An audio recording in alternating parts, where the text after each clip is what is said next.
Muito bom dia para todo mundo, boas-vindas a mais um Caminho do Espiritismo, agora essa hora da manhã, 6h30 da manhã, ou mais um pouquinho, por conta do programa da estreia, que agora são uns 2, 3 minutos que às vezes ficamos aqui, e é muito bom estar com vocês aqui conosco, falando um pouco de doutrina espírita, falando daquilo que Kardec nos legou, do seu laboratório, que é a Revista Espírita, especificamente a Revista Espírita de 1860, edição de outubro.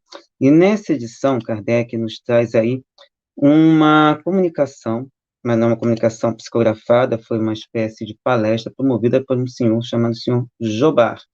Provavelmente esse senhor Jobar é o Jean-Baptiste Ambroise Marcelin Jobar, que nasceu em Bacei, 27 de outubro de 1860, aliás, 17 de maio de 1792, e faleceu ou desencarnou em 27 de outubro de 1861. Curiosamente, daqui a 2 dias farão uma espécie de efeméride da desencarnação dele, já que hoje é dia 25, dia 27, esse é o aniversário de desencarnação dele.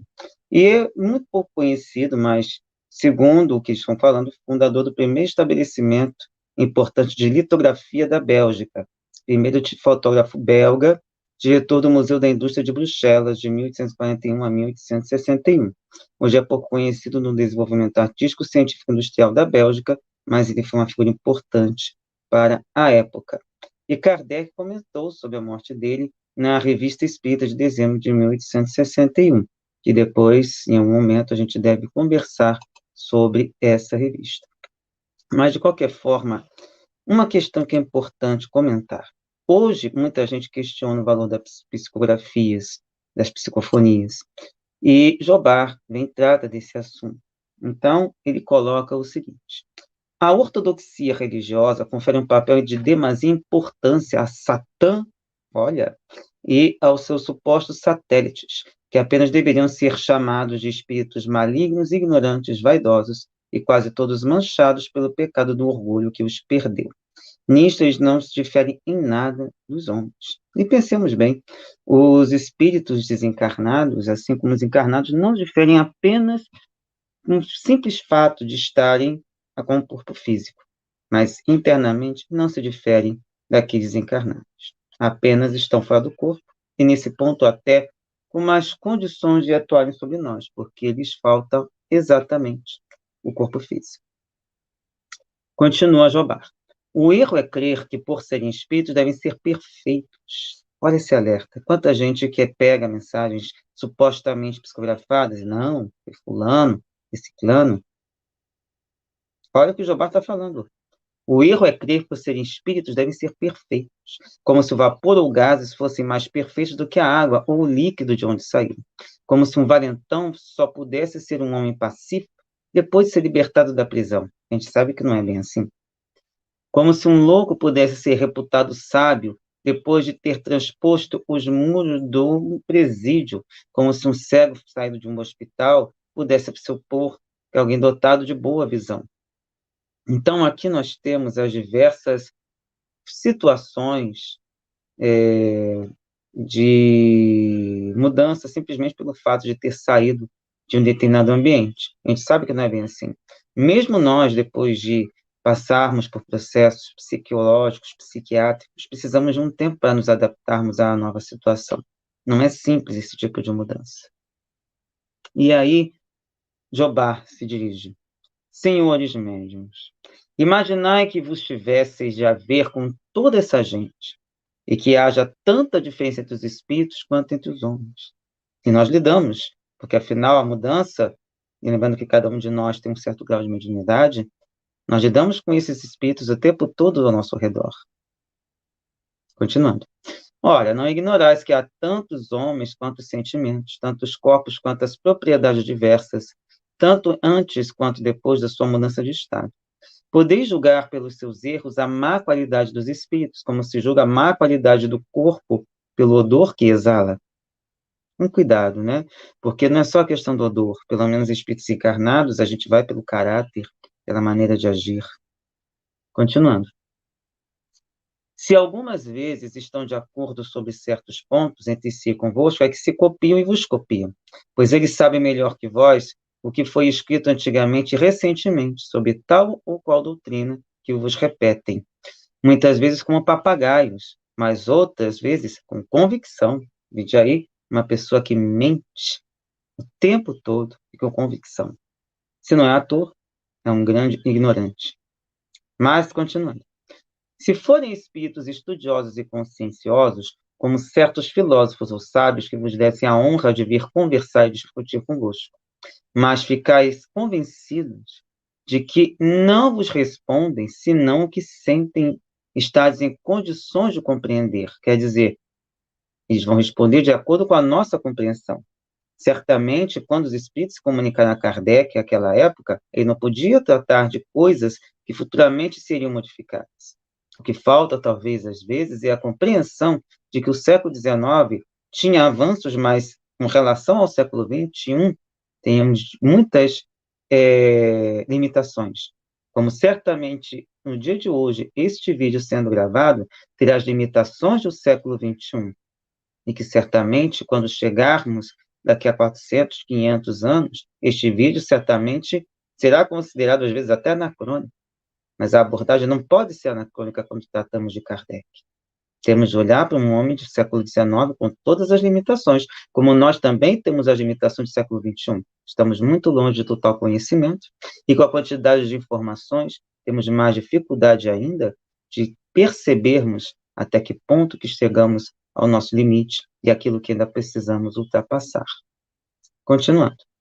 Sem isto, só vos dizem vulgaridades, e que nada que ultrapasse o alcance da vossa inteligência e dos vossos conhecimentos adquiridos. Eles sabem, tanto quanto vós, que não se lançam pérolas aos porcos. Citam os evangelhos, se sois cristãos, citam o Alcorão, se sois turcos, e facilmente se opõem uníssono convosco, porque no estado pneumático, ou seja, no estado em que eles estão, tem a inteligência que os corpos materiais volatizados não possuem. Ou seja, eles estando desencarnados, conseguem perceber melhor algumas ideias que enquanto encarnados não podiam, por conta da limitação que o corpo físico oferecia. Continuando. Só nisto a comparação precedente não é exata. Se gostais de rir ou de fazer jogo de palavras, se tratais com um espírito sério, ele vos enviará farcistas mais fortes que vós nas piadas e nos trocadilhos. Se tiverdes o cérebro fraco, eles vos abandonará os mistificadores, que vos levarão mais longe do que gostarias. Ou seja, temos aqui espíritos que têm muito cuidado na hora de abordar, e se sentem que, na seriedade, eles vão deixar os espíritos enganadores junto desses irmãos. O que falta muitas vezes no movimento espírita é isso, ter o cuidado e a criticidade de lidar com esses espíritos. As mensagens têm que passar pelo crivo da lógica, do bom senso, não somente através daquilo que Kardec nos deixou, mas observando também os conhecimentos disponíveis hoje pela ciência. Não é a hegemonia da ciência pura e simplesmente, mas a gente entender que o espírito não pode simplesmente nos transmitir aquilo que dá na telha, se ele é sério. Se ele não é um espírito sério, ele vai falar o que ele quiser. Isso é absolutamente natural, pois ele é um espírito, como nós. Podemos fazer piada, vamos fazer piada, mas o espírito sério não fará piada. E se a gente não está lidando com isso com seriedade, nós estaremos sujeitos a esse tipo de jogo. Continuando. Em geral, os espíritos gostam de conversar com os homens, e aí entendemos os homens como espíritos encarnados. É uma distração e, por vezes, um estudo para eles. Todos o dizem, não temais fatigados, visto que sempre ficareis fatigados antes deles, mas não vos ensinarão nada além do que podem ter dito em vida. Ou seja, o que eles conhecem vão trazer, mas aquilo que eles não conhecem, se eles são sérios, não vão dizer. Continuando. Por isso, tanta gente pergunta qual a vantagem de perder tempo em consultá-los, desde que não se podem esperar revelações extraordinárias, invenções inesperadas, panaceias, pedras filosofais, transmutações de metais, modo contínuo, pois eles não sabem mais do que vós sobre os resultados ainda não obtidos pela ciência humana. Alguns até sabem, mas também sabem que se for passar para a gente, vão estar passando por cima do nosso papel de estudar a realidade. Continuando. Se vos animam a fazer experiências, é que eles próprios estariam curiosos para lhes ver os efeitos. Por outro lado, só vos dão explicações confusas como os pseudo-sábios e os advogados que fazem questão de vencer nos debates. Ou seja, eles vão continuar conosco, mas como são inteligentes, vão tentar nos convencer daquilo que eles creem. Continuando. Por outro lado, se trata de um tesouro, eles vos dizem, cavai de uma liga, dizem, soprai. Porque, afinal, a gente está querendo que eles façam o nosso papel, e eles não vão fazer. Continuando. Pode ser que buscando encontreis. Ficarão tão admirados quanto vós e gabar-se-ão de vos haverem dado bons conselhos. A vaidade humana não os abandona. Os bons espíritos não vos afirmam que encontreis a solução, como os maus que não têm escrúpulos em vos arruinar. É nisto que jamais deveis fazer abstração do vosso julgamento, do vosso livre-arbítrio e da vossa razão. Que dizeis quando um homem vos induz a um mau negócio? Que é um espírito infernal, diabólico? Então, o espírito que vos aconselha o mal não é diabólico, porque afinal nós não temos essa noção dentro da doutrina espírita. Continuando, mas infernal é um ignorante, um mistificador a mais. Mas nem tem missão especial, nem pode ter poder sobre-humano, nem grande interesse em vos enganar. Ele usa igualmente o livre-arbítrio que Deus lhe deu, como vós pode fazer dele um bom uso ou um mau uso. Ou seja, a nossa dificuldade é entender que nós estamos lidando com irmãos como nós, com todos os vícios e todas as virtudes que nós podemos ter também. E aí Jobar continua. É tolice acreditar que ele se liga a vós durante anos e anos para tentar alistar a vossa pobre alma no exército de Satã, com uma ideia de que seriam os demônios que se comunicariam nas casas espíritas e apenas o Espírito Santo nas igrejas católica e evangélica. Muito pelo contrário.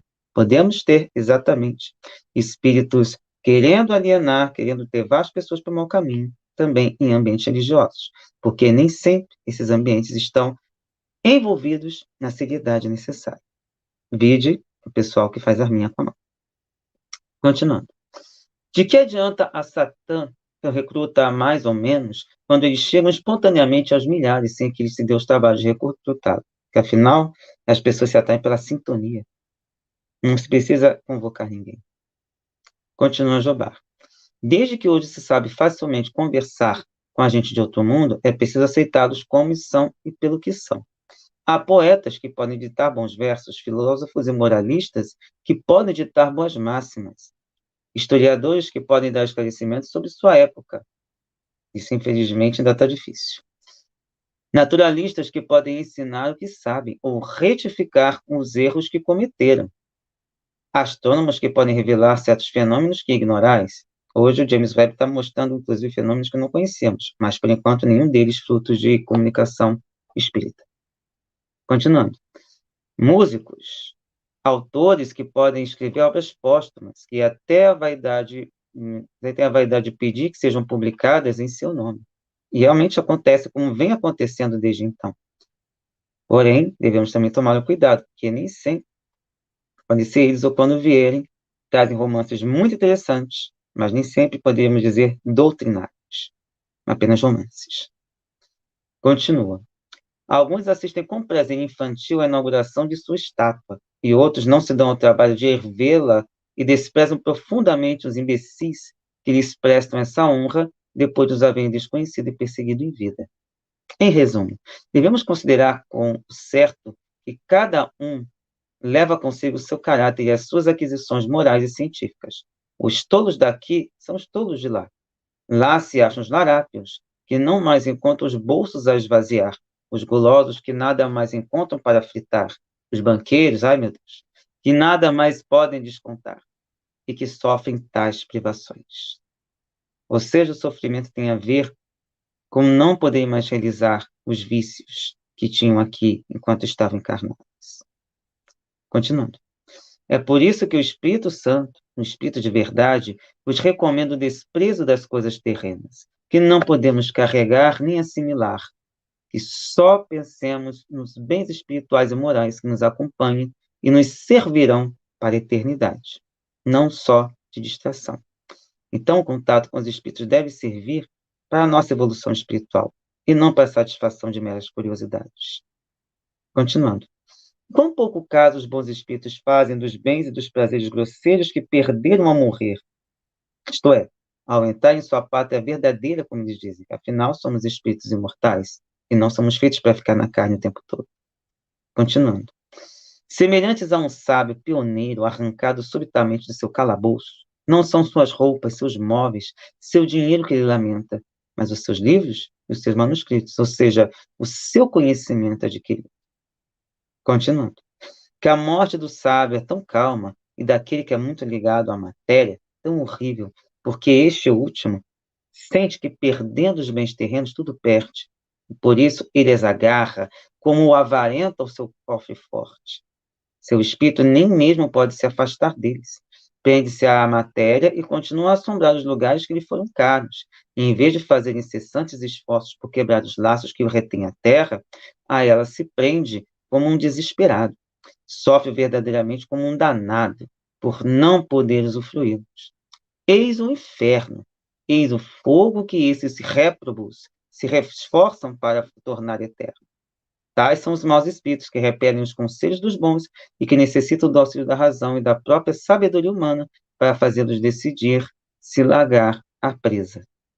Ou seja, é essa situação que se encontra esses espíritos que as comunicações vêm demonstrando essa realidade. Continuando. Os bons médiuns devem dar-se ao trabalho de fazê-los pensar, de doutriná-los e de orar por eles, pois eles reconhecem que a prece os alivia e por isso testemunham o seu reconhecimento, em termos às vezes muito tocantes. Isto prova a existência de uma solidariedade comum entre todos os espíritos, livres ou encarnados, porque evidentemente a encarnação não passa de uma punição, e a Terra não passa de um lugar de expiação, onde somos postos, como diz o salmista, não para nosso divertimento, mas para nos aperfeiçoarmos e aprendermos a adorar a Deus estudando as suas obras. Daí se segue que o mais infeliz é o mais ignorante. O mais selvagem torna-se o mais vicioso. E o mais criminoso e o mais miserável dos seres, aos quais Deus concedeu uma centelha de sua alma divina e talentos para serem bem aplicados, e não para serem enterrados até a chegada do Mestre. Ou melhor, até o comparecimento do culpado de preguiça e negligência perante Deus. O poder do mal que é atribuído a alguns espíritos tem por antítese ou oposição o poder do bem que se pode esperar de outros. Essas duas forças são adequadas como todas as da natureza, sem que o equilíbrio se romperia e o livre-arbítrio seria substituído pela fatalidade, pelo cego fatum, pelo fato bruto, ininteligente, pela morte de todos, pela catalepsia do universo, pelo caos. Ou seja, não tem como impedir o poder do bem. Proibir de interrogar os espíritos, continua Jobar, é reconhecer que eles existem, como ainda continuam tentando proibir. Continuando. Assinalá-los como prepostos do diabo é insinuar que devem existir os que são agentes e missionários de Deus. Porque, afinal, como é que você pode pensar apenas no mal sem pensar no bem? Continuando. Que os maus sejam mais numerosos, nós concordamos, mas há muitas coisas assim sobre na Terra. Pelo fato de haver mais grãos de areia do que pepitas de outros, deve-se condenar os garimpeiros, mas pelo menos façamos um garimpo decente, né? Não esse garimpo que mata nossas florestas e os ambientes naturais. Estamos falando de garimpeiros de homens, de espíritos encarnados e desencarnados, que são verdadeiros tesouros morais e intelectuais. Continuando. Quando os espíritos vos dizem que lhes é interdito responder a certas perguntas de importância puramente pessoal, é uma maneira cômoda de justificar sua ignorância das coisas do futuro. Tudo quanto depende de nossos próprios esforços, de nossas pesquisas intelectuais, não nos pode ser revelado sem infração da lei divina, que obriga o homem ao trabalho. Seria muito cômodo para o primeiro médium que surgisse, tomado por um espírito familiar, complacente, sem adquirir sem esforço todos os tesouros e todo o poder imaginável, desembaraçando-se de todos os obstáculos que os outros vencem com tanta dificuldade. Não, os espíritos não têm tal poder e fazem questão de afirmar que lhes é interdito tudo o que lhes pedis de ilícito. Ilícito no sentido da lei divina, tá? Contudo, exercem grande influência sobre os encarnados para o bem ou para o mal. Como próprios livros dos espíritos têm lá, são eles que nos dirigem muitas vezes. Continua. Quem quer que espere a fortuna deitado na cama, não terá muita chance de atraí-la. A lei de atração também está aí, mas no sentido não da prosperidade financeira. Também a pessoa que quer trabalhar, ganhar dinheiro, vai ter que se esforçar. Mas é preciso também que haja condições no ambiente para isso. E não devemos esquecer que as questões sociais acabam impedindo que determinadas pessoas alcancem esses patamares financeiros. Mas vamos continuar aqui na questão moral também. Fortuna também, às vezes, no sentido de destino. Continuando. Tudo aqui depende de trabalho inteligente e honesto, que nos dá um grande contentamento interior e nos livra do mal físico, concedendo-nos o dom de aliviar o mal alheio. Não há médium bem-intencionado que não seja magnetizador e curador por natureza, porque, afinal, nós temos esse fluido, como diz Kardec, que acaba nos envolvendo nesse sentido. Continuando. Entretanto, eles ignoram possuir tal tesouro e não sabem utilizá-lo. É nisto que deveriam ser melhor aconselhados e mais poderosamente ajudados por seus bons espíritos. Quanto aos espíritos celestes ou de modo transcendente, ou seja, os mais elevados, é tão raro de se comunicarem com indivíduos que ainda não é tempo de falar deles. Então, muito cuidado quando considerarmos que determinados espíritos se comunicaram e que eles têm uma iluminação. Muitas vezes eles são pseudo-sábios, são intelectualmente ardilosos. Então, muito cuidado. O crivo da lógica do bom senso, sim. Então, esse foi o texto do Jobá. Nós vamos encerrar o nosso programa, lembrando que nós somos o Caminho do Espírito, somos o canal Paz e Bem, o canal de espiritualidade plural, temos a doutrina espírita, temos outras formas de espiritualidade, e que se você puder não somente curtir, compartilhar, a gente agradece para poder vencer a batalha dos algoritmos. Mas, além disso, se você puder contribuir financeiramente com a assinatura solidária, a gente agradece para manter o nosso canal funcionando, também para ampliar a programação. E do lado espírita, nós somos o Sejus, Coletivo de Estudos Espiritismo e Justiça Social. Temos reuniões virtuais abertas todas as terças no canal do Sejus, às 8 da noite, e estamos começando, aos poucos, a estabelecer uma reunião dominical tratando de obras de Kardec, estudando o que é o Espiritismo, item por item, e que você também pode participar quando estiver ao vivo, trazendo suas contribuições. E além de outros programas como Geopolítica e Espiritismo e em outras redes sociais em que nós estamos também. No mais, para todo mundo. Forte abraço, um beijo enorme e até a próxima. Fiquem com Deus, um excelente dia, e independentemente do horário que vocês estejam, que tudo corra bem. Então, gente, até breve. Tchau, tchau.